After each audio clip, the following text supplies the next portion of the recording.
So, Newcastle in the bottom three for the first time in 4 months. Arsenal back in the top four for the first time in just about as long. 4 changes for Newcastle, but one stands out above the rest. Michael Owen, one of the most potent goal scorers of the modern age, has been left out. Chris Hughton making a big call by preferring Peter Lovenkrantz on the grounds of both form and fitness. In midfield, only Buffs remains from last weekend's draw at Hull. Ryan Taylor, Damien Duff and Kevin Nolan all return. Nolan having served a 3-game ban for the awful tackle that ruled out Everton's Anichebe for the rest of the season. Well, no doubt, but not just tonight, John, but a big onus in this back four between now and the end of the season to start keeping clean sheets, something that's been a problem for them. Bassong's been defending particularly well back there, but they've really got to tighten up if they are going to stay up. And again, the lads mentioned it in the studio in front, they've got to start scoring goals. Where are they going to come from? You mentioned Owen, they've left him on the bench. That's a big risk for them this evening. Ryan Taylor on the right, Duff on the left. Nolan will be the one who needs to go up and support. Buck will sit in and try and protect. And can Martins and Lovenkrantz fire the goals to get them out of trouble? Main points of Arsenal's team news today: Theo Walcott having injured a knee yesterday, the inclusion of DRB instead of Song, the partnership of Van Persie with Bentner, and the restoration of the non-speaking centre-back pairing of Toure and Gallas. Well, pretty much a very strong side for Arsene Wenger in terms of what he's got available. No surprise Toure comes back in, no surprise Nasri come in. Bit of a blow that Walcott's not playing or he's injured, but I felt Wenger might have changed that anyway. And Bentner has to shoulder some of the burden from Van Persie. He's been getting plenty of chances, Nicholas Bentner, but hasn't been putting most of them in the back of the net. He's got to start doing that.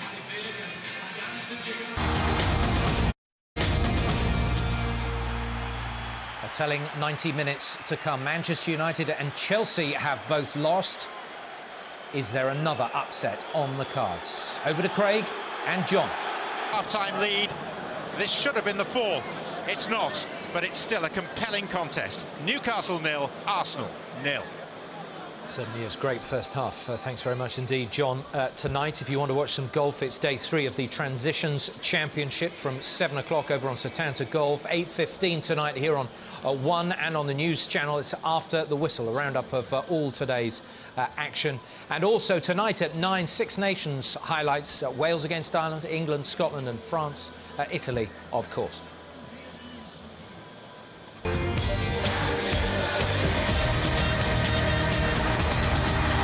4 o'clock here on Setanta Sports 1, and then it's the World Cup qualifier from the Amsterdam Arena, Holland against Scotland from 7:30.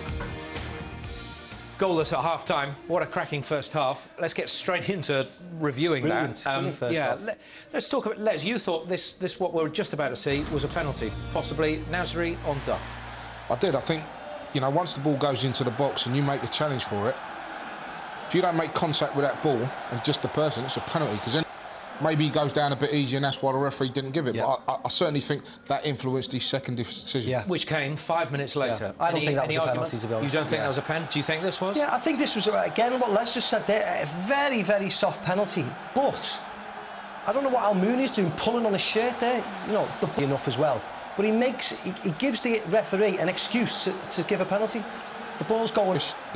The reason he grabs hold of his shirt, make sure he gets rubbish the penalty. Oh, the penalty. I think that's just testament to the way he started the game. I thought he was slack with the balls into him. He was passing the ball. Everything about him was a little bit slack, and then he goes and takes the penalty. And you know, doesn't surprise me that he missed it. The way Would he have been a great game. reward for them as well, because they've been playing great, haven't they? The first 20-25 minutes, they put huge amount of pressure on Arsenal and really tested them. And that would have been the reward for it, because they made some decent chances, Newcastle. It's been some battle, though, between Arshavin and Stephen Taylor. He's also had other chances when... But they're still in the game. What do you make of this? I thought this was naughty, actually, I do. I thought you often see defenders get away with that, you know. It's like when they run the ball out for a corner, you know, they just get the body in the way, and he's on his way down anyway, and he just catches him there. Now, would you say that if Michael Owen was on the pitch, that Newcastle... No, Lovenkrantz, and I think Lovenkrantz waited that extra second to try and get it onto his left foot. I mean, it's no disrespect to Lovenkrantz, he's not an out-and-out centre-forward. And this is a great ball in from Nolan, you know. Just you throw anything on that, it ends up in the back of the net. He just gets a little bit ahead of the ball, and he's trying to flick it with his heel, but that is an absolute great chance. And then Robin Van Persie's had 2 cracking chances right at the end as well. Newcastle of old, you know, Stevie Harper for staying up. Again, Colaccini's all over the place at the minute, Les, isn't he? I think he has to sort himself out. I think both the centre halves are, you know, they've gone off. Colaccini and Stephen Taylor need to sort out this partnership, because otherwise they can't keep gifting them then and last this challenges. Arsenal will put one of them away in the end. It has been a cracking first half, and it means so much, too much perhaps, to these folk, but they'll be buoyed by that first half. Can they keep it up in the second? We'll find out in just a few minutes.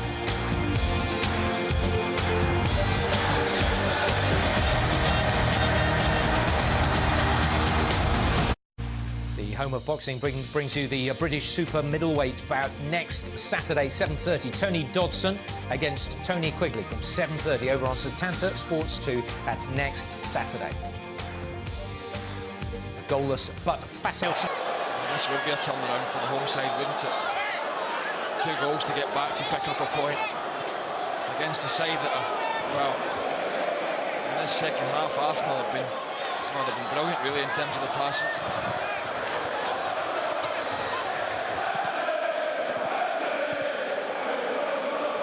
Colaccini.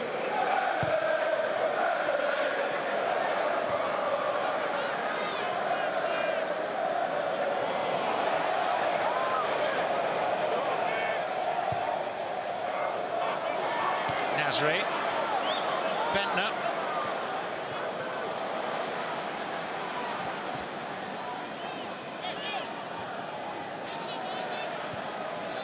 Van Persie.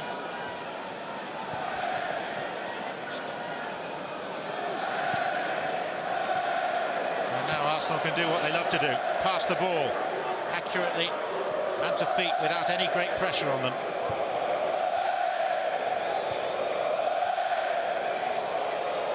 Diaby.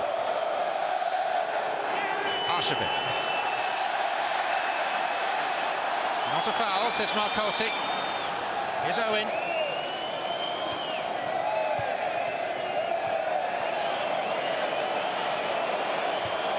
And yes, if Newcastle could mount a meaningful comeback, it would have enormous restorative powers for the rest of their season.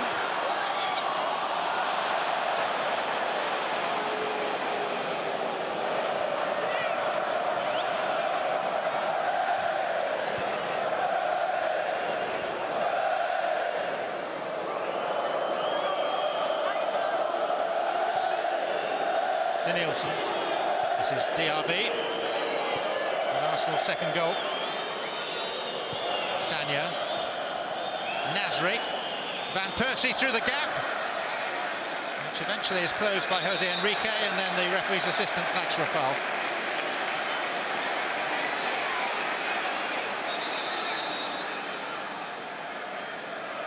Time for an Arsenal change. Time for a song. Perhaps the most effective day that Andre Arshavin has had in Arsenal's colours so far. It's been a fine addition to their squad. The more functional Alex Song will play the last 15-20 minutes.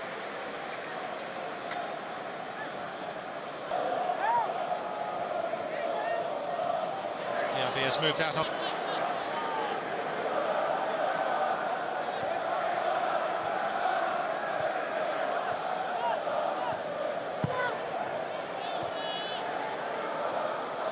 Kolo Touré.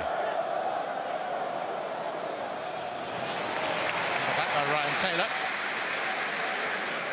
This is how the healthy end of the Barclays Premier League looks if this result stands. Arsenal upwardly mobile. We're hoping that Liverpool deprive Aston Villa tomorrow. But Arsenal still do have to play 3 of the 4 sides above them in the Premier League table. So they could make further inroads.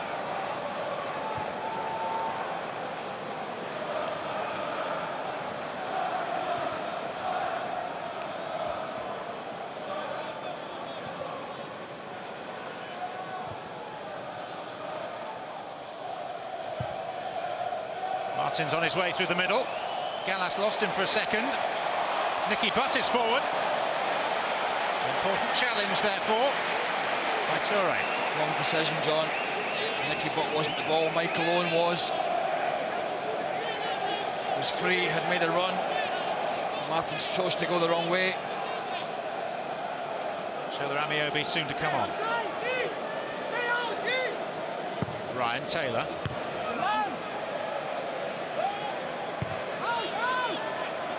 Lovenkrantz, who is about to be replaced, we hear.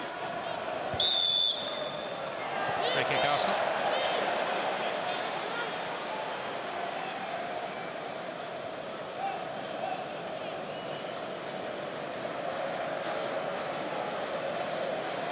He's a capable player, but he's not a miracle worker.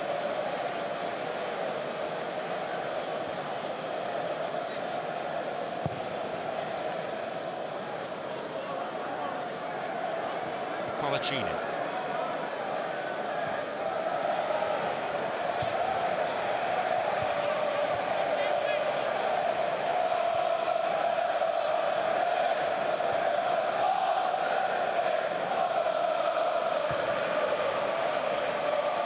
Bentner. Diaby.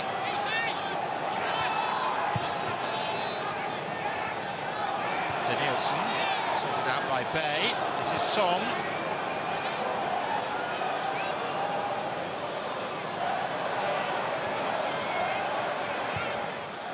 Sanya.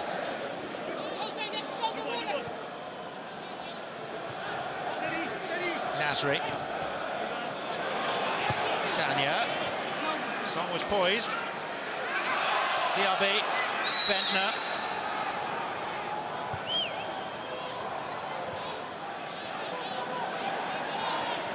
Nasri. There was an angle for him on the left foot. Sanya.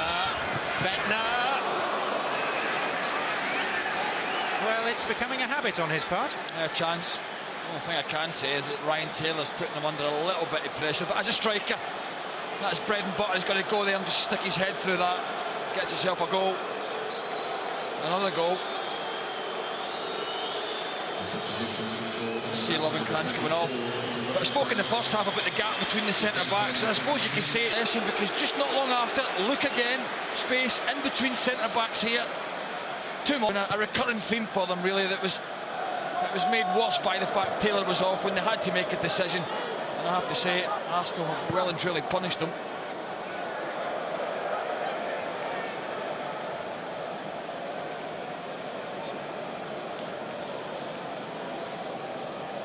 Supporting Newcastle is a contract based on hope and at times merely on blind faith. And often it's not at all rewarding. And Harper beaten 3 times, he made 3 as well. When you look at the scores from the Barclays Premier League today, you can see why. Blackburn 1, West Ham 1, Fulham beating Manchester United by 2 goals to 0. Portsmouth beat Everton by 2 goals to 1 and picked up 3 very precious points, as did Stoke, which takes them out of the bottom 3. Chelsea, second this morning, beaten by Tottenham at White Hart Lane, and West Brom could only manage a draw at home to Bolton Wanderers, which leaves the bottom of the Premier League table looking like this. Newcastle now in the bottom 3, 2 points away from Blackburn, who picked up a point today. Stoke's 3 points takes them up to 16th on 32 points, which is where Portsmouth are, a place ahead of them. And then at the top of the table, Manchester United and Chelsea both losing away from home. Liverpool, of course, play Aston Villa tomorrow afternoon. Arsenal remain 4th, but are just 6 points behind Liverpool now. Fulham up to 8th with their victory over Manchester United, and Tottenham in the top half of the table. So Les, enjoy it. That's while Les you're and there. Tim Share with that. Satanta boys. 38 points from 30 games, closing in on Europe. Don't forget, next weekend we move to international football, the friendly at Wembley, England against Slovakia. We're on air from 4 o'clock next Saturday afternoon. And then in the evening, join us at 7:30 live from the Amsterdam Arena. It is Holland against Scotland, the World Cup qualifier. Half of his players will be away on international duty, but they've certainly performed tonight. A great afternoon for Arsenal. but it's the tale of Newcastle's season played out here tonight. These are difficult times on Tyneside.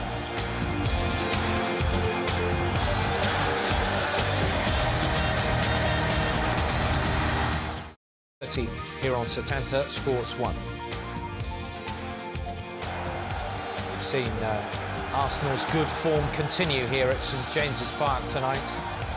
Nicholas Bentner got them on the way. 3-1 it finished in the end. 3 more crucial points for Arsenal. Nothing for Newcastle. Here is Robin van Persie now. He is with Dan. Robin, well done. Just how good a performance was that by Arsenal? I think a good one. We didn't start that good. Newcastle was sharper, better. They wanted more, so we had to come back in it, and yeah, we did. It was quite tough, especially when we scored. We thought, oh no, we can take it easy a little bit, but that wasn't the case because Martins scored within the minute. So after that, we just knew we had to crack on and at least score one more goal. As you say, you'd gone up, then immediately conceded through Martins, but then you had that 10-minute onslaught when you scored twice. What does that tell us about this Arsenal side, do you think? That we can bounce back. We showed it against Hull last week, we showed it again today.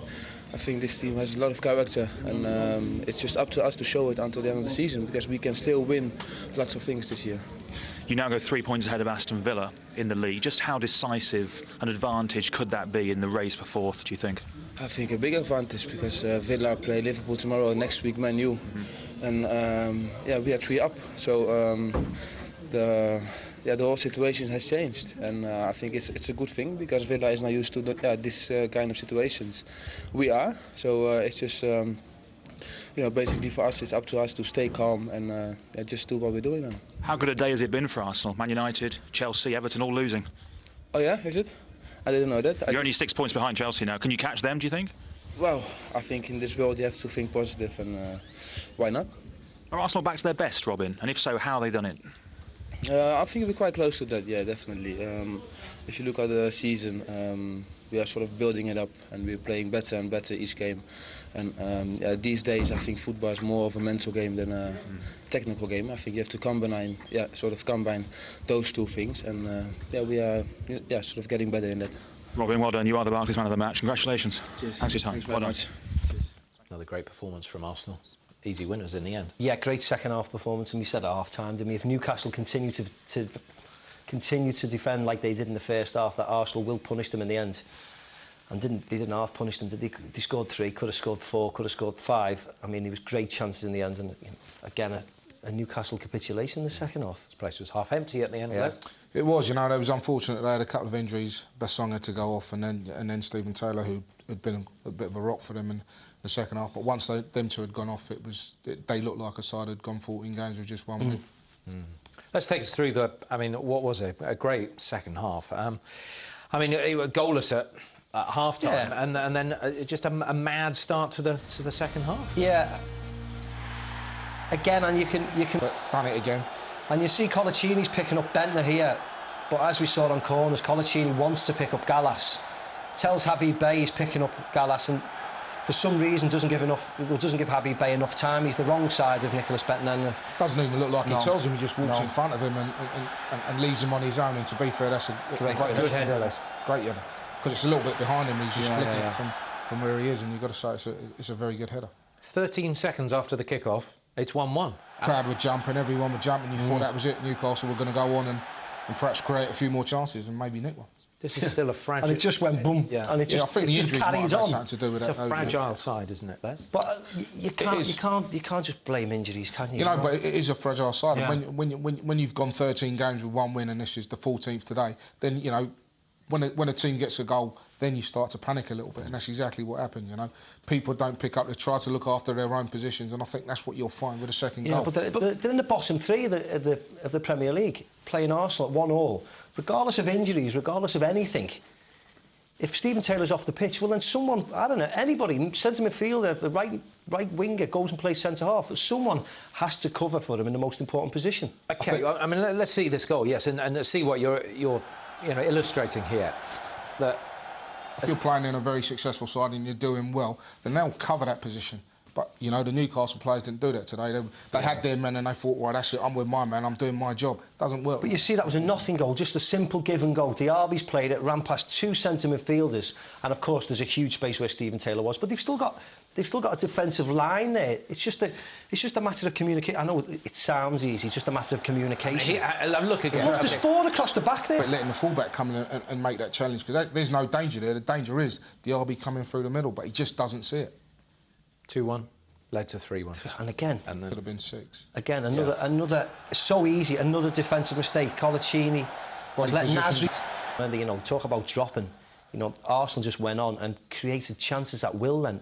And we sat here last year when United won 5, and you think to yourself, well, you know, go down with a little bit of dignity, but you can't let the fans down. You can't let it be 3-1, 4-1, 5-1, because they won't turn up again next week.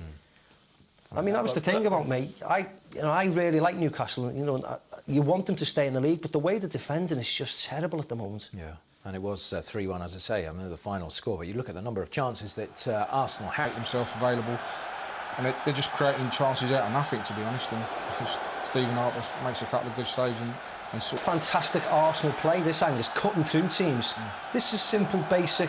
Let's keep the ball. Let's wait for the space to appear, and boom. And it's all, look, this is just running off people. You know, it's a great shot by Diaby. He was excellent today. I mean, there's a couple of chances that we've missed out here because you've run out of time. Bentner had a great head in the second half, put it past the post, should have scored. It should have been another one on his tally. And of course, there was chances in the first half that you don't like to talk about. But we're talking about the second half, 0-0 at half time. Come on, lads, we've got 45 minutes. Let's get some points. And then, you know, everybody leaves here again really, really under the shadow. And can you realistically say how different it might have been at half-time if, or indeed, you know, during that first half, if Martins had scored from the penalty spot? You know, goals change games, Angus, and, you know, if he scores here, it just gives everybody a lift to go in at 1-0 at half-time and hopefully come out on the front foot and Arsenal were on top. Yeah. So if they go in 1-0 up, they come out on the front foot and are very positive. But indifferent, they cannot keep clean sheets. You know, they scored today and they made some great chances, didn't they? But they could have let him 5 again today. And until they sort that out, there's nothing down for them. No. Well, it's good news for Arsene Wenger. Another victory on the longest unbeaten records in the Premier League. Here he is now with Dan. Arsene, well done. Just how good a performance was that by Arsenal? I think it was a very, very strong performance today. We suffered a bit in the first half, of course, under the pressure of Newcastle, and in the first half both sides created chances. After in the second half we took completely over and we created many chances and we deserved to win the game. But Newcastle gave everything, that's why the game was good today. In that first half they had a penalty, they missed it, but should it have been a penalty, do you think? From outside it looked harsh, you should have to see it again, but from outside it looked to me a harsh decision. But fortunately our keeper saved it. Were you fortunate to be level at half-time, do you think, given the chances they had? Yes. I believe we had as well very good chances, but they had maybe 1 or 2 more than us. You go a goal up and immediately concede, but then there's that 10-minute onslaught where you scored 2 more. What does that tell us about this Arsenal team, do you think?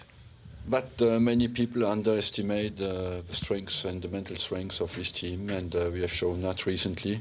I'm very pleased that what I think of his players comes out, and they show they are ready for a fight. Are you back to your best, or somewhere near it, do you feel? I feel that what is interesting, that we go from strength to strength, and do we keep our spirit? I'm very confident of that. We'll be better and better. What's been the key to this recent revival and improvement in Arsenal performances, do you think? Well, it is first of all we have a united dressing room of young players, hungry. So they can only improve. When you're 20, at 21, you're better than you're 20. They practice very well, and they are focused in training. And as well, I believe that we are on a good long run now, and that gives the confidence. You've caught up Aston Villa in 4th. You've overtaken them now. You're 3 points ahead. Do you expect now to pull away from them? Well, it's down to our performances. That's we expect, of course, to take points after points, and when we see where we stand at the end of the season, we want to go as high as we can. Just how good a day has it been for Arsenal, Manchester United, Chelsea, Everton all losing? It's the results are going for us, and we had a good performance. What is the most important to me is that we play well and that we are strong. What chance do you think, Arsene, of catching the teams above you now? Doesn't really matter how much we have. What matters is how much effort we put in to do it, and to believe we can do it. Arsene, thanks for your time. Well done. Thank you. Thank you. Is it realistic that they can catch the teams above them, or No, I don't think so. I don't think they can catch United, regardless of, you know, United hitting a brick wall today and getting men sent off. I think they're far too many points to catch United. They could feasibly catch Liverpool or Chelsea, because they have to go and play at Anfield and they have to go and play at Old Trafford. You know, Chelsea lose and Chelsea are here the week after next, so they could catch them, but I don't think there's any chance of them winning the league. They can pull away from Aston Villa, though. Yeah, I think they? that's the main. I think that's the mainstay for them. That's their objective, to pull away from Aston Villa, and the run that they're on at the moment. You can see them going from strength to strength. They got Adebayor to come back. Cesc Fabregas as well, who is in training. Hopefully, Theo Walcott won't be out for too long. We don't know the extent of damage there, but. You know, they've got some big players to come back, so that's just going to bolster. Yeah, and some, you know, 2 big cup competitions as well to. Well, yeah, they hit great draw. Yeah, well, they got a great draw, haven't they? A favourable draw, really, out of the English teams, and they're coming good at the right time. And I think they are in a cup competition, in a one-off knockout competition, or in the Champions League. I think they've got a fantastic chance. They're that type of team who will create chances and will score goals. They've still got hard fixtures to go, but I think their priority now is to just finish in a Champions League spot or a qualifying spot for next year. You know, I don't think it's. They'd love to finish third if they could, or second, but I think their mainstay is to qualify for the Champions League and then hopefully win the Champions League, of course. OK. We'll hear from the Newcastle camp in just a few minutes after the break, but the Premier League football, just one of the many sports here on Setanta, because we like what you like.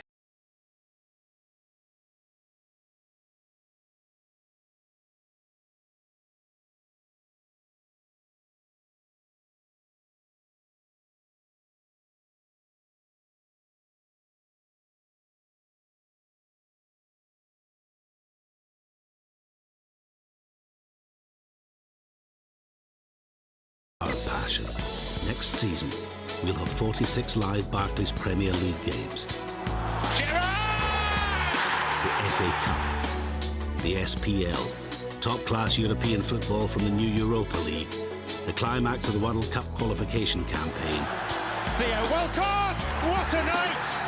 As well as England friendlies at Wembley. The biggest names in world boxing take centre stage.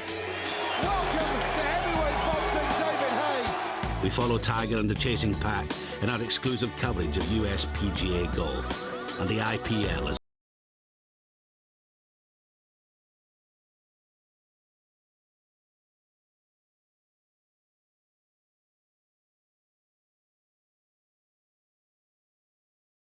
NRL, Golden League Athletics, Aussie Rules, Blue Square Football and top-class motorsport.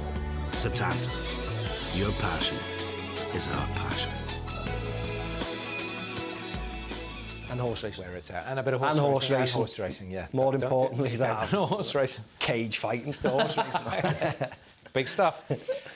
Big stuff here at against Holland as well. Amongst the dead men. They're in the relegation zone and sinking into the quicksands. The fans are getting desperate. The first half we played excellent. I thought we matched them every way. In the second half, we just come out a total different team, and I don't know what happened. For 60 minutes, we're all right. Then we lost the 2 centre halves. Got to get somebody in. Somebody in, look after the club. No commitment, no midfield, no passion. Terrible. We had it great at the first half. I thought it should have been 3-0 up. Martin's terrible penalty. Second half, we just showed our weaknesses, and they just tore her apart, really. They've got no fire in their belly. They need to perform a lot better. We caved in after they scored. We just caved in. The players just give up. Down. We're down now. Cannot see a wind coming. We're down. Down. Are they down? Merry old show. Yeah, exactly. Cheery night. Doom and gloom. No, I still don't think they're down, Angus, but they certainly need to do something. You know, they've got Colin Calderwood, I think, was a centre half. Chris Hughton was a left back. They need to sort out the defence. If they stop conceding goals when they've got a chance. You've got two experienced defenders. Why can't they sort out this defence? Well, they should be able to. You know, I've worked with Chrissy Houghton, and he worked for a long time with the defenders at Tottenham, and you know, he's a good coach, but obviously he's struggling to get his points of view across here. What have they got to do, Les? Have they not going to take urgent action? You've got Joe Kinnear, who's still a few weeks away. These two guys are struggling, obviously, to turn things around.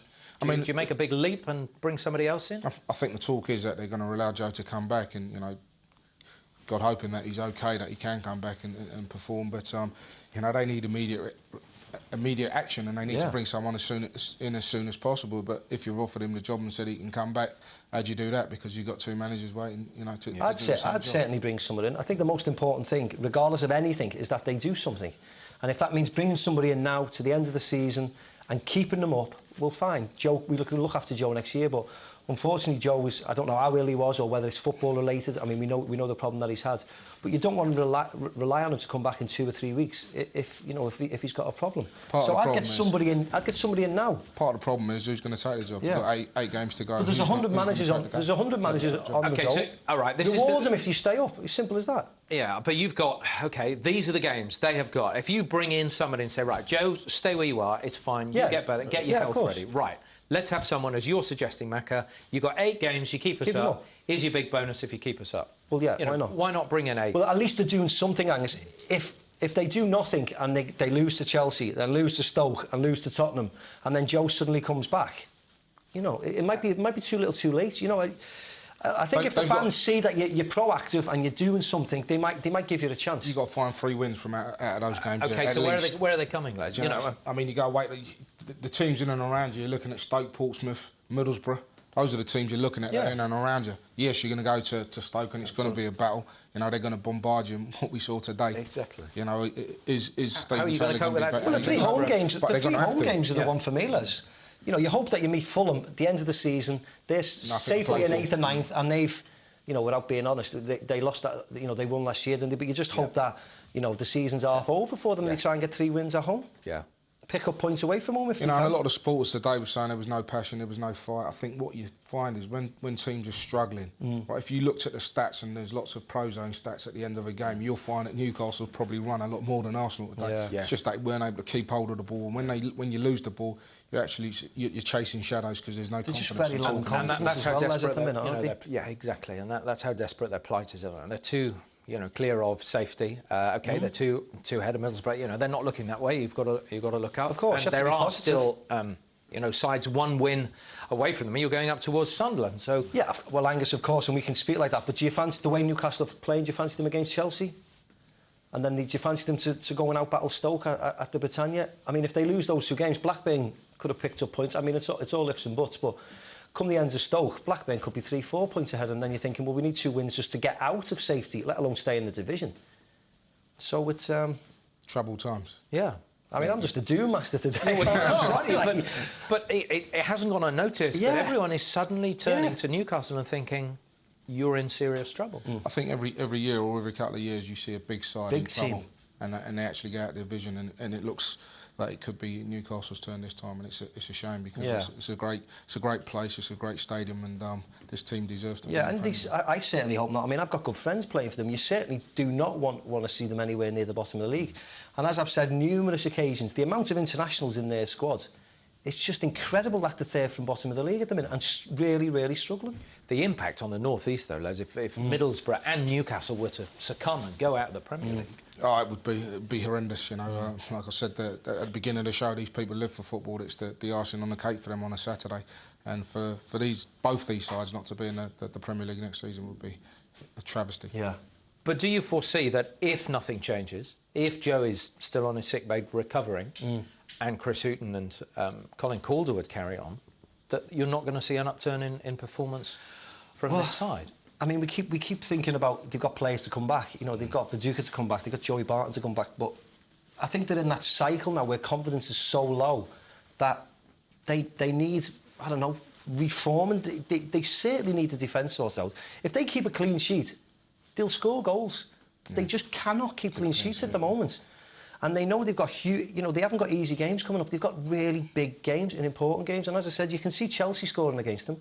because they just can't, all they ever do is give silly chances at goal away. And speaking to the physio earlier on, like the two boys you just mentioned there don't look like they'll be back for a while, for yeah. future, you know. So you're trying to rely on Michael Owen, who Chris Hughton said, for rightly or wrongly, I can't start with him today because he's not fit enough. Yeah, and you know that's a shame. You know these boys have been out for a long time. Even Martins today, you know, I think this is his 4th game back, and he looked like he struggled in the game. You know, for any real fitness. And when you've had players out the side for so long, it gives you a boost when they come back. But then they need to be fit and firing, and unfortunately they're not. The good thing is they've got a couple of weeks. They've got a couple of weeks now, haven't they, to the next game to get some games. They've got plenty of time to get a load of fitness work into them and a load of defensive play. They should work and work and work and work. You know, shape until it is spot on. And then they've got a huge... That's what's going to save them. Yeah, and they've got a huge test against Chelsea. And if they keep a clean sheet against Chelsea, they might nick a goal, and then that could be the turning point then. But they've certainly got the time now to solve their problems. But when you come back into a game and it's 1-1, and you have the crowd behind you, and there is the belief, certainly within the crowd, or certainly the willingness within the crowd, but then you succumb in that way, is that not typical of Newcastle, and even more worrying that they can't see that through? Yeah, I think it's typical of a side, like I said, who haven't won for a long time, Angus, and that's the telling point. You know, Macca said they've got a couple of weeks to work on lots of things, but as you mentioned, they've got lots of internationals in their side who are going to be away on international duty. So how much time are they going to have to Don't work let them on go. You're injured. But you have to remember, though, Angus, they came up against a very good, very confident and very efficient Arsenal team in the minute, certainly in the second half. But for 45 minutes made them look very awful. The second half, they were excellent. We shouldn't take anything away from Arsenal. The dressing room door of Newcastle is still locked shut. Chris Hughton's still in there with the side. Dan Rowan is down in the tunnel area now. Dan, what more can you tell us? I'm afraid, Angus, little more than you've just said. You're right, the dressing room door is firmly shut. No sign of anybody coming out of it just yet. As soon as they do, we'll endeavour to bring you Chris Hughton live here on Setanta Sports. What is interesting is that Mike Ashley, the Newcastle United owner, just walked past me in the tunnel down towards the changing rooms. I wonder what he'll be saying to Chris Hughton and Colin Calderwood in the next few minutes. He turned down the chance of an interview. We'll try and catch up with him in a few minutes' time. But yeah, I'm sure a few choice words are being said by Chris Hughton and Colin Calderwood to the Newcastle United squad. Clearly a very disappointing day. It'll be a tough place to be right now, I'd imagine. Dan, thanks very much. I mean, Mike Ashley has had to make big decisions. Clearly, not all of them very popular here. He's got to make a decision now, though, hasn't he? I think the hardest thing he did was bring Kevin Keegan back to the club, because he brought him back and then got rid of him. And I'm sure he didn't realise the impact of Kevin Keegan on this club, because ever since that's happened, the club's only gone in one direction. And now, as you said, he's got some big decisions to make now. Does he do that? Do you think he should bring someone in?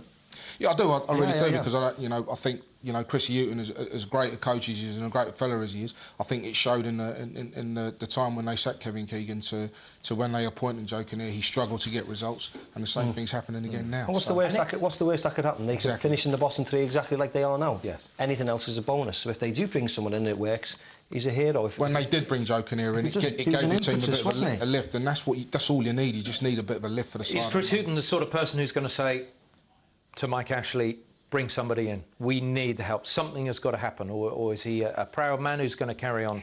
He's a proud man and he'd like to get it right, but I think it's not about him at the moment, it's about what's right for Newcastle United, and I think he'll do whatever's right, he feels right for Newcastle United. But we're talking about names. What sort of people are we talking about who might come in? Angus, that's... there's people like Alan Kirbishley out there that's been in this sort of situation. There's lots of different managers out there. Anybody might take it. There's people like Gerard Houllier who've got vast experience as a manager. Alan Kirbishley, as Les just said, you see them. There's managers lined up now on all the talk shows, isn't and stuff. Their companies, and I'm not quite sure. You could pick somebody, couldn't you? Surely. Putting names who might take over aside, have they got a team that can stay up, Les? I think when you look at, I think confidence is low. I think if this team gets a little bit of confidence, you see a totally different side. They've got internationals in there with bags of experience. Who some players have been in this situation before, but they're just lacking a little bit of confidence at the moment, and that's what they need. And a new manager coming in, he could give them that. I certainly think they've got the squad to stay up. You think they have got the players? Without a doubt, I think there's far too much quality there. That's why, with the risk of repeating myself, I can't believe where they are. Yeah. Littered with internationals, littered with players who have played at the highest level, Champions League, scored goals in Europe, yet they are languishing where they shouldn't be. But yeah, as you say, they need the structure, they need the solidity, which they've been looking out for rather a long time this season. Looking out forever and ever. I mean, we've always associated Newcastle as a attack-minded team that'll, if we score 3, you know, we'll score 4. If we let in 3, sorry, we'll score 4. But at the moment, it's the other way round, isn't it? We'll score 1 and we'll let you score 6. I mean, it's just the chances that they're letting in. And I think you need a structure, and if you sort out defence, you know, they say, don't the defences win matches? Macca, Les, thank you both very much Cheers, indeed. We haven't been able to get a hold of anyone from the Newcastle camp, but you will be able to hear them on After the Whistle, which follows us. So it's been a day of remarkable results. Manchester United and Chelsea both losing, but nothing surprising here today. Arsenal win, Newcastle lose. No change there then. Bye-bye.